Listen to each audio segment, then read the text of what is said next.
welcome back to Let's Talk Kashrus, presented by the Kashrus Awareness Project in conjunction with Torah Anytime.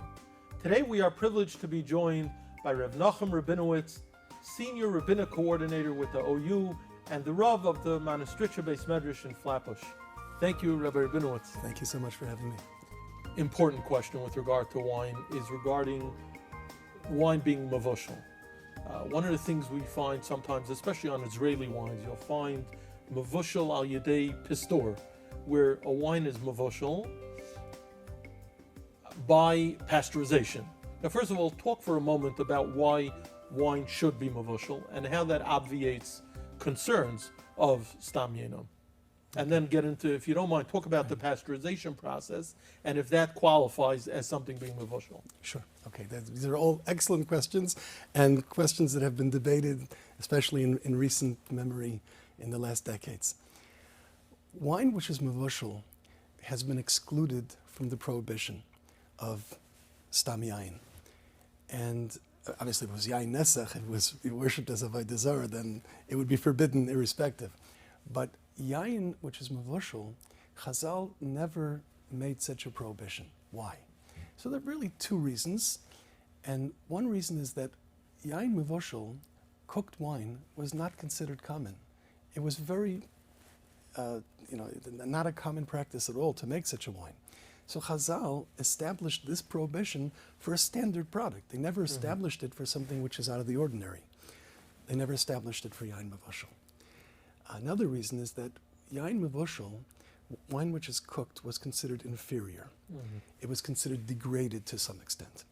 Now, the same way we would not have used in ancient times in the Beis HaMikdash, we would not have used as nesachim, because yain is used for nesachim, we would never use wine which was mevushal. They, the idol worshippers, would also never have used it for their idol worship. So Chazal enacted the prohibition on the basis of the original biblical Torah prohibition. And therefore they never established it for something which is considered inferior. And I think what comes to play over here is that you have a product which may or may not be degraded. And I'll explain why. When you cook something, it changes the consistency. It changes the flavor profile of what you've cooked. But there is something called flash pasteurization. That means you're quickly cooking and quickly cooling the product. That may slightly change a flavor profile, but not significantly. No, not significantly. And there were poskim in Eretz Yisrael, in particular, in Eretz Yisrael, the great Rav Shlomo Zalman Auerbach and Rabbi Elyashiv, they did not want to rely on a pasteurized product and consider it to be mevushal. Why? So some argued because today it has become common. Now, I don't think it is common for wine, but it not just common, but it's required for grape juice. Because grape juice, pasteurization, Louis Pasteur was the famous French inventor who created the system of pasteurization. Why? Because food products, even wine products, certainly milk products, if they have bacteria in them, they will be prone to spoilage. If you pasteurize it, that's a low-grade cooking, it kills that bacteria. And therefore the product, if it's bottled after pasteurization, is less likely to spoil. Now, that is required for juice. In the time of Chazal, you couldn't store grape juice as grape juice for any period of time. They didn't have extensive refrigeration or freezing. And even with refrigeration, if you were to leave grape juice, or any juice for that matter, without pasteurization, the shelf life was very short. Exactly. So it wasn't possible. One method of preserving is making wine. That's converting the sugars into alcohol, and that is a method of preservation. But pasteurization can achieve that. Now, you can't make grape juice unless you froze it and keep it that way. It just won't last. You'd need pasteurization. So in terms of what is or not shchiach, what is or is not common, I would say grape juice would commonly be pasteurized. Just as orange juice is pasteurized, as is apple juice, as is any other juice. And wine would almost never be pasteurized unless they're doing it for the specific reasons of avoiding the kashrus prohibition. And Wine is very unique amongst products because every kosher product, a piece of kosher meat, which is very kosher sensitive, but anybody can handle it. Anybody can touch it, move it without, making it prohibited. But that's not the case for wine. Wine, once you extract juice from a grape, it's hands off, except for those we know would never misuse it or abuse it in the way that the original the original idolaters did. Now, to clarify, that would be applicable to open bottles of wine, not closed bottles of wine, correct? So a non-Jew would be allowed, a Gentile would be allowed to handle a closed bottle of wine without thereby prohibiting it for as stam yayin, just to clarify that. Right.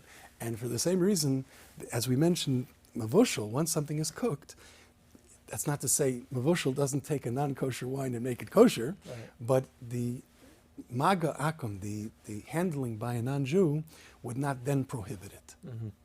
Now, so typically, really, if you look out there in the world of wines, you correct me if I'm wrong, you probably won't find any cooked wines other than those of the kosher variety, right? Because first of all, you're ruining the wine in a certain sense, especially from a wine purist standpoint. Is that correct? Well, that's interesting. There are some exceptions, but it's certainly not the norm.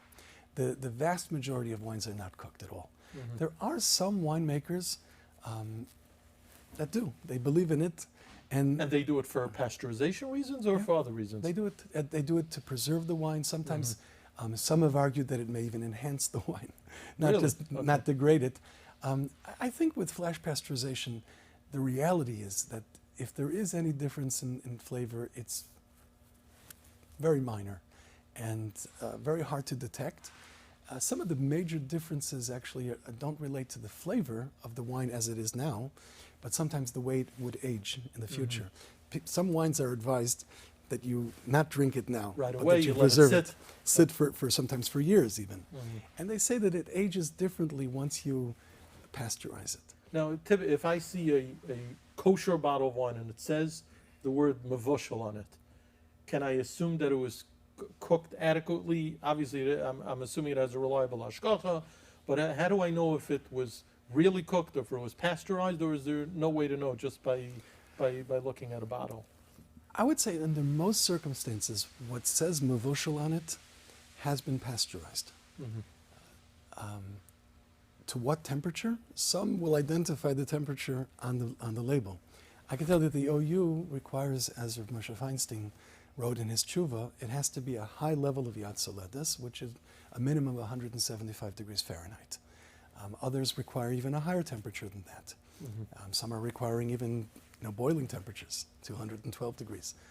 But it's not the only method, by the way. There is another technology called flash détente today, which is a method by which they cook the grapes early in the process. They actually explode the grapes, and they cause what's called the maceration or the coloration of the juice immediately. That is something that can take sometimes weeks. And by cooking it at a very high temperature, they cause that to happen immediately. So there are other methods of bishul as well, but the most common one, I would say, is the pasteurization. Now, I just want to conclude with there's a fascinating story. Your Rebbitzon's uncle was the famed Dr. Twersky, and he told over several times, and I've seen the story written, interesting story related to wine and pasteurization. If you don't mind, take a moment to share it, because I think the viewers will really enjoy it. Right. I speak often to companies, Jewish companies, non-Jewish companies, and they have a hard time understanding why grape juice should be so restricted. Wine, they understand. Wine is special. Wine is used in all kinds of different rituals, so that they can grasp. It's an alcoholic beverage. But in the mind of many, orange juice, apple juice, grape juice it's a juice fruit. That's all it is, a fruit juice. So why would this be different? So I actually confirmed the story with him, and he told me that when he ran, he actually founded the Gateway Rehabilitation Center in Pittsburgh, which was intended to help people suffering with alcoholism or drug addiction.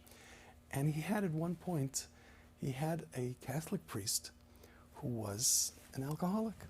And he was struggling with the program, as you might imagine many with addiction struggle. So this patient walked in, And he said, Rabbi, he says, I can't, I give up. I can't go through with the program. And of course he tried to encourage him as he would otherwise. He said, Rabbi, he says, we use wine as a libation. I have to be around wine. I have to use wine. I can't give it up cold turkey. I can't just give it up completely. So Rabbi Twersky said to him, he says, why don't you use grape juice? He says, I don't know if we can use grape juice. He says, I'll have to ask a Shiloh. So he went back to the local cardinal in the Pittsburgh area, and they said, it's an interesting question. We don't know the answer. The question went up the tiers in the Catholic Church until it reached Rome, and the answer that he got back was, if it's good for the Jews, it's good for you as well. And yeah, I guess they can also use grape juice. So grape juice, even though it's not turned into alcohol, it's really what we call in halacha yain migita. It's just wine from the press, meaning it's not fermented. Nonetheless, halachically is identical to the wine after it's fermented as well. That's absolutely fascinating. Thank you for that story. Pleasure. And thank you for this wonderful conversation, which is extremely instructive, and you gave us a wonderful background into wine and grape juice. This is a real schus for me to be able to, to provide. Well, we work with kashrus all the time, and to be able to share some of what we do and the experiences that we have is really just a pleasure. Thank you so much.